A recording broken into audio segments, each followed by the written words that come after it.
Hello, my name is Zelal, and my colleague Douglas is here with us.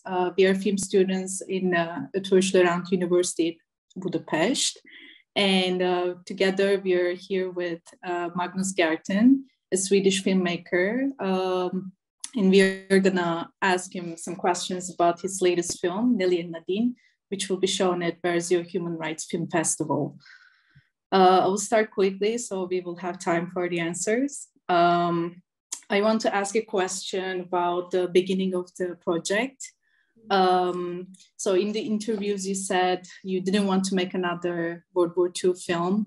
And your beginning of the film is the same archive footage from your previous project, Every Face Has a Name. And you said many people reached you for recognizing faces there. And I just want to ask you, like, what was so compelling about Nelly and Nadine's story for you? As you're saying, that newsreel that I found from 1945, which is the start and the opening of the film, was actually the trigger point for me. I did not intend to do a World War II story. I think sometimes it's well told, and I'm not sure if I'm the right one to give a contribution to that big story. But I watched that newsreel, which was shot in 1945, and I became so fascinated by how well shot it was, and all these faces, and I became a little bit obsessed by the film reel. I think that's a good thing for a documentary filmmaker, that you get obsessed and you set up a goal that feels almost impossible. And my impossible goal was asking myself, is it possible to identify the people in this film reel and putting names to their faces?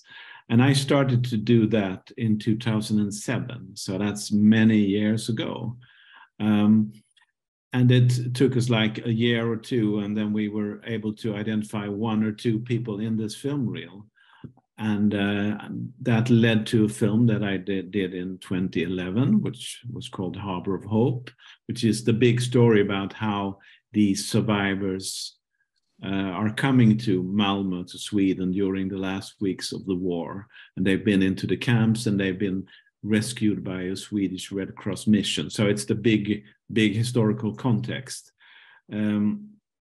So I did this film. I traveled with that film. I remember I had a screening in Jerusalem in Israel, and there was a Q&A afterwards, people asking a lot of interesting questions. But at the end of that Q&A, there was a little lady, old lady, raising her hand and saying, "Excuse me, in the archive material, the newsreel you're using in this film, you see a group of women, and beside them there's a little girl standing, and she holds a blanket in her hand.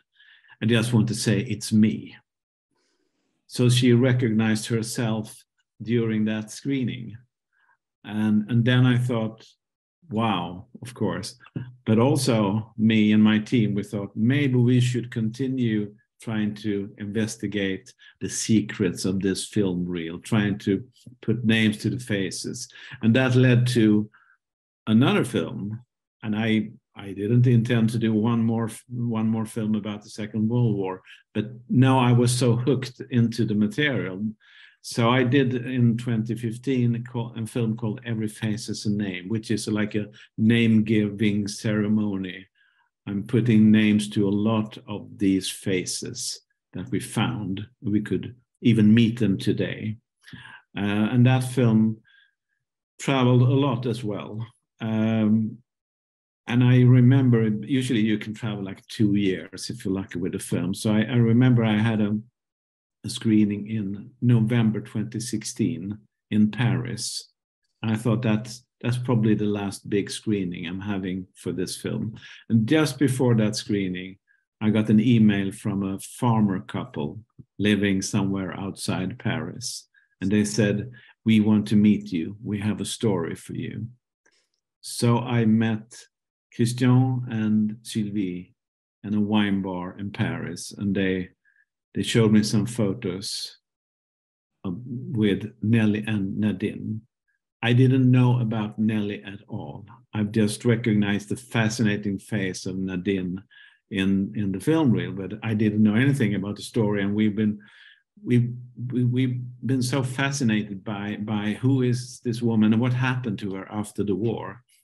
So so there I got the answer, and they gave me Christian and Sylvie at that wine bar in Paris. They put this huge love story in my lap, and I realized I need to do one more film. Yeah, it was actually my second question, because in the film, it looks like Sylvie kind of sensed this love story, but doesn't really accept it. And it's kind of like a journey of her to find out this love story. And it's a bit like belated coming up of Nelly. And I just want to ask you, like, did you knew it before? Like, this is a love story, a lesbian love story, or this was the direction you wanted to go before filming? We realized that it was a lesbian love story, but at that point, if you don't know what kind of material you have, then it's just a word, lesbian love story. But what we got with this material was the possibility to really tell the lesbian love story. And that is the unique thing, because we know there are all these couples, they exist, have always existed, and you can write about them. But the thing here is we can do a film with their own words, and we have the material, and we can get close to them, we can feel their love, and we can get inspired by their love. And that is the rare thing with finding a story like this and bringing it out from the darkness, because stories like this has been neglected and suppressed and hidden. But now suddenly I got the opportunity to be the one to drag it out from the darkness and spread it to the world. And that's a privilege, I have to say. In that it's because documentaries usually are just about tough things, and now I was able to do a tough story, but the main topic here is the mighty power of love. That is, I was about to say, that's a gift. That's a gift to be able to tell that story. I was about to say it's a lovely film, and it's a strange adjective to use for a World War II film. Thank you. Yeah, and going deeper in your answer, Magnus, you told it that documentaries are used to tell tough stories, and concentration camps, they are about this. You know, they told a war about places and stories about torture and human loss. And still, you chose to tell a hidden story. You chose to tell about a lesbian hidden story. So it was the idea to bring the other kind of losses that war and torture cause. No, but you're pointing to an interesting thing, that you need to choose your story. In a way, if there was no other films about concentration camps done, and we have to say that there are made like one concentration camp film made, like documentary film made like every month in the world, and has been so for 20, 30 years.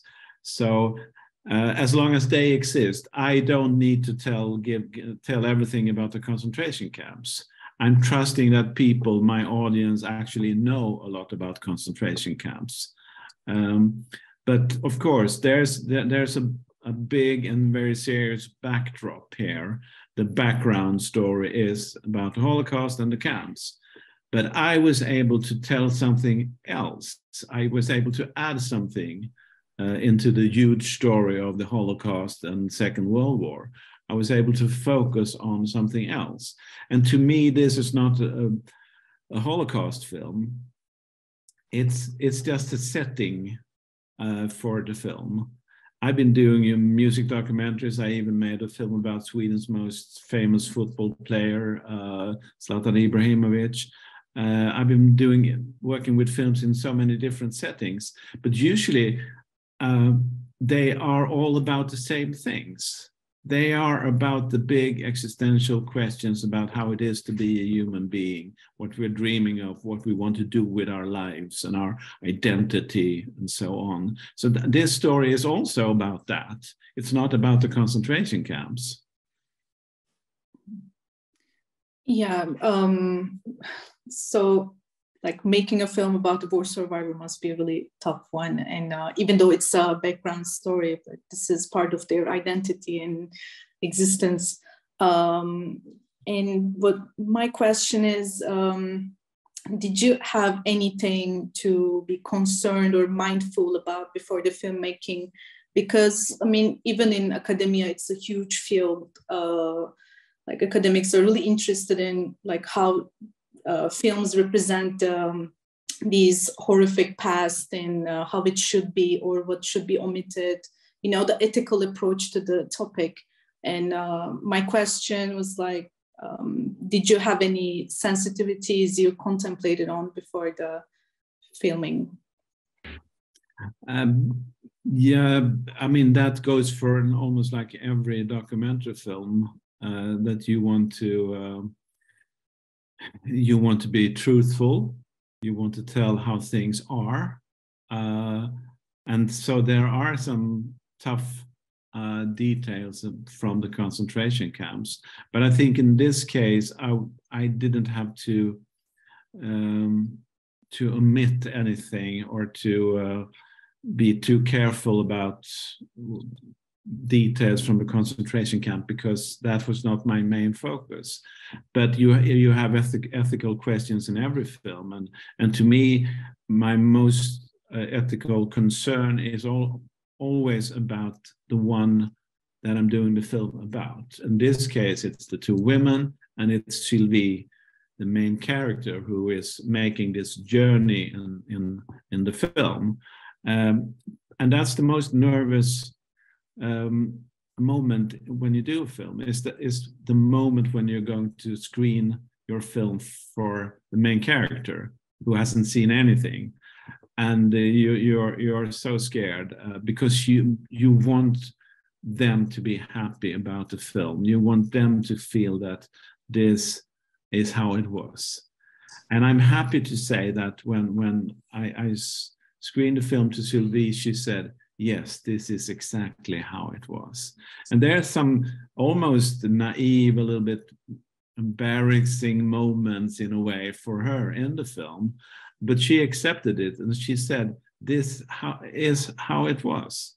There was a complete silence in the family, and we didn't talk about things. We didn't talk about what her grandmother Nelly did during the war. We didn't talk about the relationship she had with the woman she lived together with in Venezuela, which is Nadine, of course. So that's my biggest concern. It's the people and people in the film. It must be really transforming for Sylvie, the whole project. Absolutely. Okay, I can add something there. So, because when I met them at this wine bar in Paris, Sylvie was not interested in being a part of the film. So I had to go back to the farm in early 2017. And there we had a long discussion. And then she said, I think I need to do this. I need to confront the family secrets. I need to dive into this big story. So that's the reason that we can start the film with the actual starting point in her journey. She's there, she's trying to read, she's walking around in the kitchen trying to read the diary of her grandmother, and you can see in the beginning of the film how uncomfortable she is. She's nervous. It's so tough for her.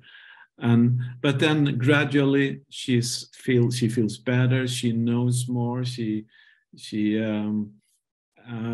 discovers so many things. And at the end of the film, you can see she's relieved. And we had this big film festival premiere at the Berlin Film Festival in February. And then she came up on stage afterwards, and she was like, she was so liberated. he was so happy and so proud of representing this love story. That's wonderful. It's really touching. So there are a lot of women in the film, in the story, but my next question is, like, I couldn't, as a viewer, I couldn't stop thinking about their grandfather at some moment. Like, I can assume maybe he died during the war, but that's another thing they never talk about, I guess. I just want to ask, was there any story about the grandfather? Who was he? What happened to him? Or did you exclude that part? Or this is something they never talked about with you even? And grandfather, you mean Nelly's former husband? Yes. I mean, there is obviously a lot of choices made in a film like this. At some point, we were talking a lot more about Sylvie's mother, Nelly's daughter, Claude. But we decided to keep that in a short version. We decided to leave Nelly's husband out because they were practically divorced before the war. So she lived by herself, and she, you know, she was a traveling singer and she had 2 kids and so on. But he was not present in her life since many years. So that's the reason that he's not in the film. But you have to realize as well that this is a film made out of fragments from 2 people's lives. They are not alive. It doesn't exist any interviews with them.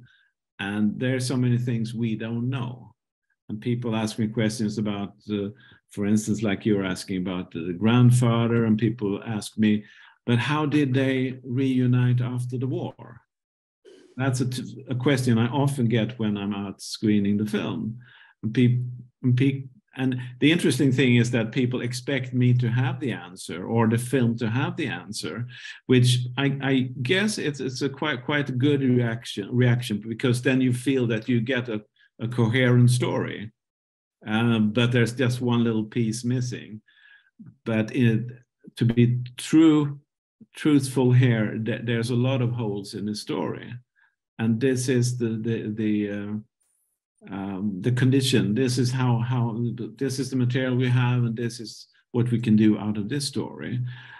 And I wish someone was there with a camera when they were reunited after the war, and they were running against each other on the street in Paris in slow motion, and hugging each other or kissing each other. I wish someone was there filming it, but it doesn't exist.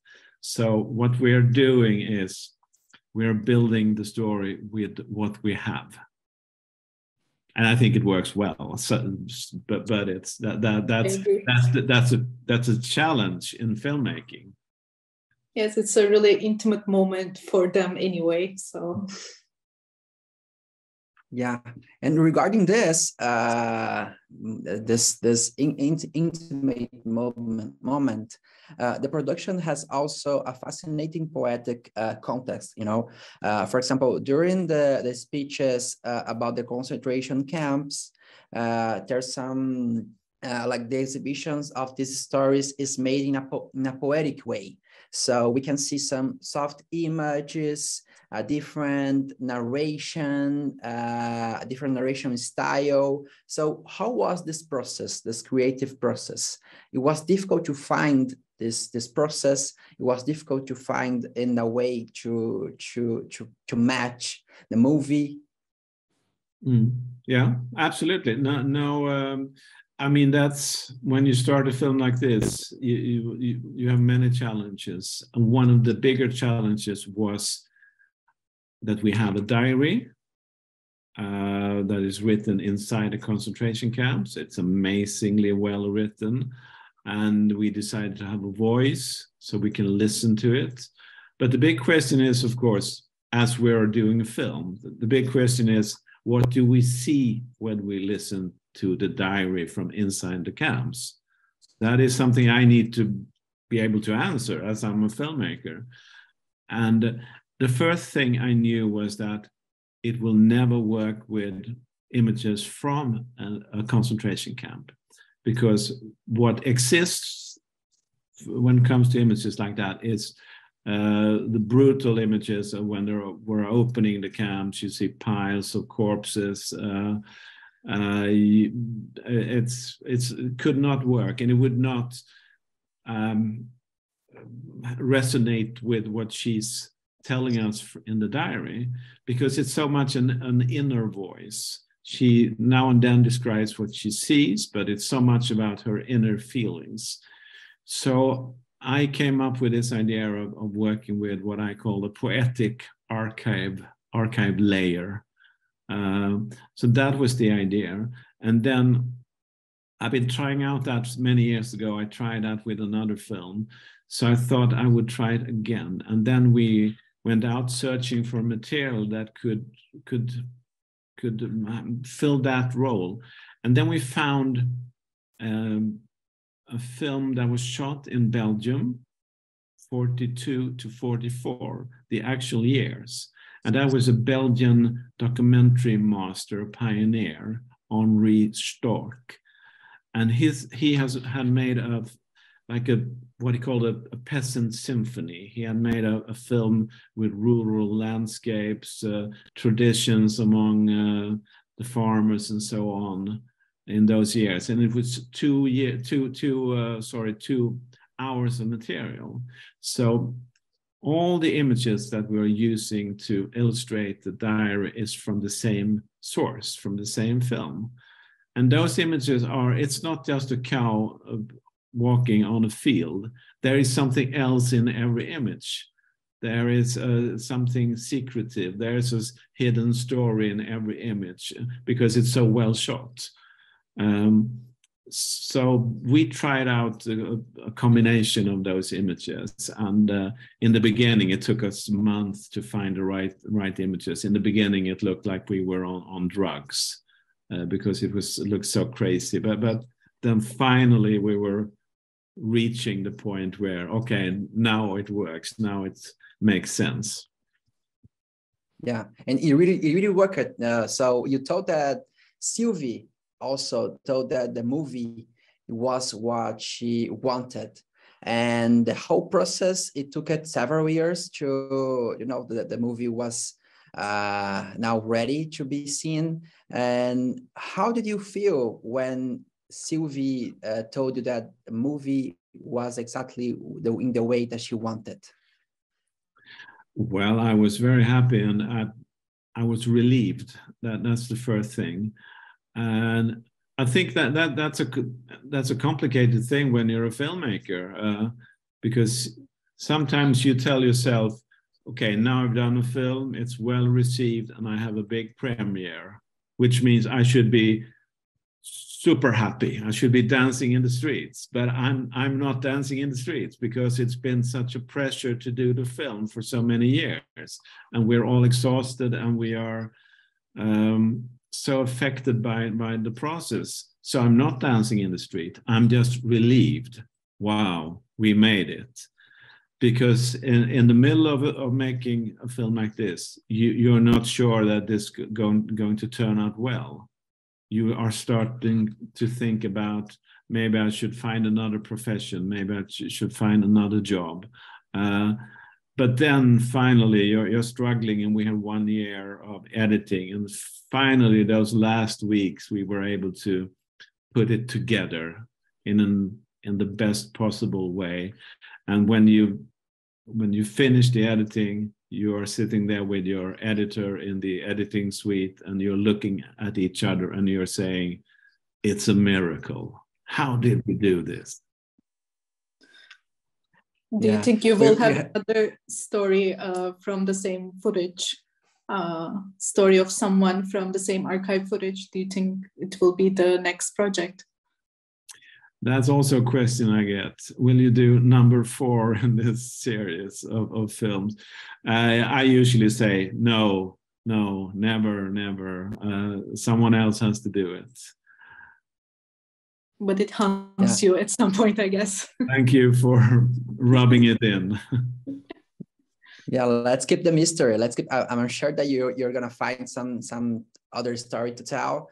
But Magnus, thank you for your time. You're happy to have this opportunity to have this conversation with you to tell more about Nelly and Nadine history, the documentary, the production. Again, thank you for your time. Thank you for your attention. The movie can be seen in the UniVerzió Festival here in Budapest. So thank you you that watched the whole interview here, and that's it. Thank you so much, and enjoy the festival. Thank you. Will do. Bye.